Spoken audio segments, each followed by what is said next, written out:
पंढरपूरमध्ये पावसाची दमदार हजेरी सध्या पाहायला मिळते, तर तिकडे माळशिरस तालुक्यातही ओढे आणि नाले ओसंडून वाहतायत। रेडे गावातील जुना वाहतुकीचा पूल यामुळे पाण्याखाली गेलेला आहे। माळशिरस तालुक्यात झालेल्या दमदार पावसामुळे ओढे आणि नाले ओसंडून वाहतायत। रेडे गावातला ओढा सध्या पावसामुळे ओव्हरफ्लो झालेला आहे। बंधाऱ्यावरनं पावसाचं पाणी वाहतंय।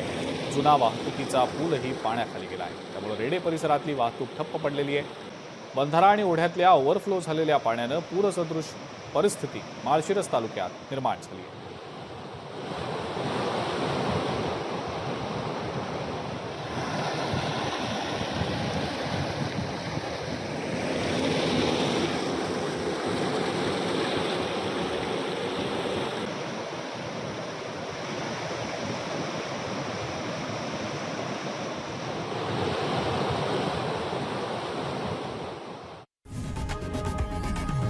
लोकशाही मराठी ऐका, पहा, जागरूक रहा।